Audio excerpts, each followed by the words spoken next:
અમદાવાદની 5 થી 6 જેટલી શાળાઓને ઈમેલ મળ્યા છે. ધમકીભર્યા ઈમેલ મળ્યા.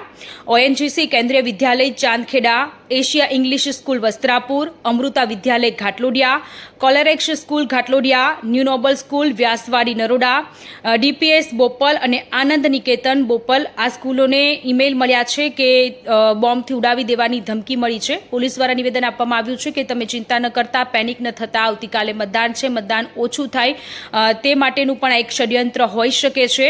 4 થી 5 જેટલી શાળાઓમાં ચેકિંગ પૂર્ણ કરી દેવામાં આવ્યું છે. કોઈ જ પ્રકારની વસ્તુઓ ત્યાંથી નથી મળી આવી. હજુ પણ બીજી 3 જેટલી શાળાઓમાં ચેકિંગ ચાલી રહ્યું છે અને ત્યાંથી પણ કોઈ પણ પ્રકારની વસ્તુ નહીં મળી આવે. બીજી બાજુ વેકેશન છે એટલે શાંતિ છે. દિલ્હીમાં પણ આ પ્રકારની સ્થિતિ હતી. દિલ્હીમાં 100 જેટલી શાળાઓમાં આ પ્રકારનો ઈમેલ આવ્યો હતો અને પણ રશિયન સર્વરમાંથી આ પ્રકારનો ઈમેલ આવ્યો હોવાની વિગતો મળી હતી. આ વખતે પણ અમદાવાદમાં 6 થી 7 જેટલી શાળાઓને આ ધમકી ભર્યા ઈમેલ આવ્યા છે અને પોલીસ અત્યારે તપાસ કરી રહી છે. પરંતુ મારી તમને અપીલ છે, ચિંતા ન કરતા, કંઈ જ નહીં થાય અને આવતીકાલે પોતાના મતાધિકારનો ઉપયોગ કરી ચોક્કસથી મતદાન કરવા જજો.